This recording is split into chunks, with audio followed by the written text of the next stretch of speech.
Day 21 video update for the Manly WASP and S90V. So a couple of questions came up about this guy, so 3 points to address. The first one is the pocket clip.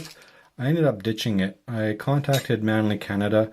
I got it snagged one more time and bent it back and carried it with the clip and got annoyed. And I asked them for a second steel insert, which they were able to hook me up with. And the knife just has such a better grip. Like the lock-in is so much stronger without that clip. I don't have anything pressing and I can squeeze really tight on those grips now for any sort of woodworking or fine cutting. So it's a big improvement for ergonomics is just to ditch the clip and put in a second backspacer. So if you are considering ordering one, maybe put a comment in and ask for a second one of these guys. It's carrying loose in the pocket. I've never lost a knife, but if you're what's it called? Think of a polite word, but a person that loses things often, that might not be a good idea for you. Second question was sharpening. How does sharpening go? I've been honing this guy about once a week on the white stones from a Spyderco Sharp Maker. It keeps a very keen edge, but it always binds on that chip, that bloody chip. But it is a very keen edge. The only other problem is when I'm cutting, sometimes if I'm cutting, it'll get into that sharpening choil and then it just gets stuck. But yeah, in general, it's either the chip or the sharpening choil will bind my cutting up. But if I'm, I just kind of choke up a bit and block the sharpening choil, and I work with this for main cutting tasks and this for finer work. So it's just doing that, it doesn't bind, and it's a very slicey, nice blade. So speaking of the chip, that's point number 3. The chip, get this guy in focus, that way right there.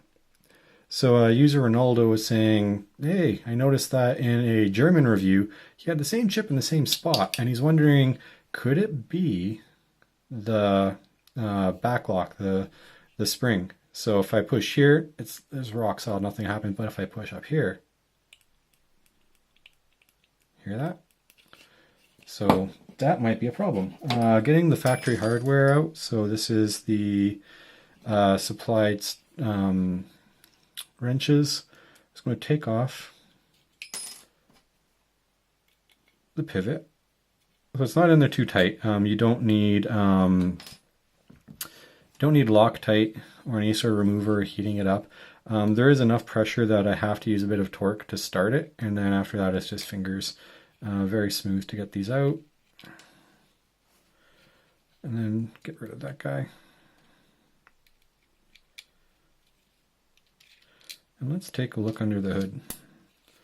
So there's our scale. Pop it off. If anyone cares, it's the underside of the scale, so it's a nested liner as we've seen before. Here's the liner. It's not polished or nice, it's just ground quite heavily. But there's the liner.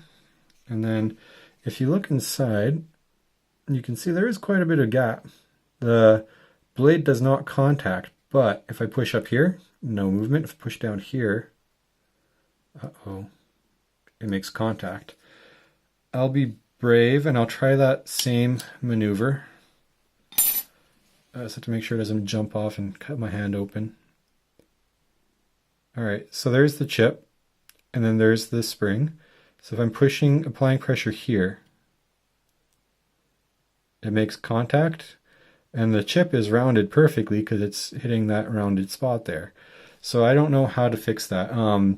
The knife, so the blade here, like there's enough support, it does not move anything past this point of the fulcrum though. Push there and it's going to move, it's going to hit, it's going to chip.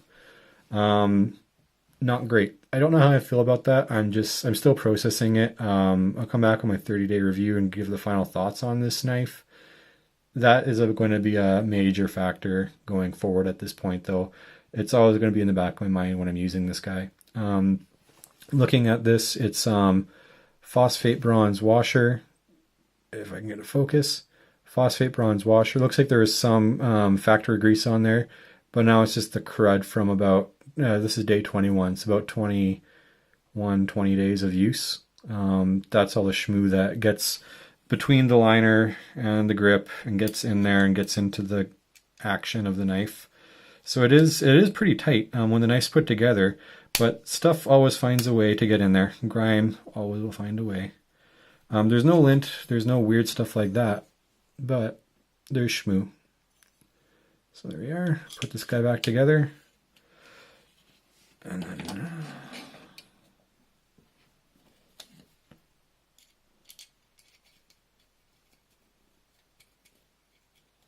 so it's very easy to get apart, put it back together. The design on the knife, I like it except for this new revelation. And again, I'm still processing it. I don't know what I feel or think about that. I'll have an update later on day 30 about that. I was about to compliment the easy disassembly and including the tools, and that all may be a moot point. We'll find out. So don't want to over tighten the pivot. I'm just going to tighten these guys.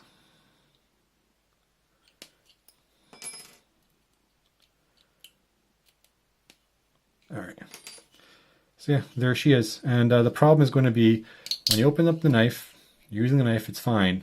Then when you go and give it one of these, if your palm is on the bottom, you're basically bashing the knife into hardened steel on the backspacer, and you're going to get into chip land. So that's the Manly WASP update.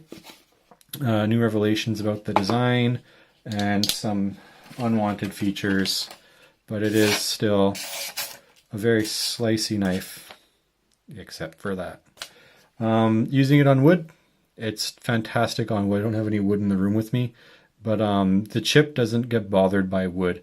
It's just such a, especially if you're going with the grain, it just peels wood off like nobody's business. It's very smooth on wood. It's just going to be finer tasks.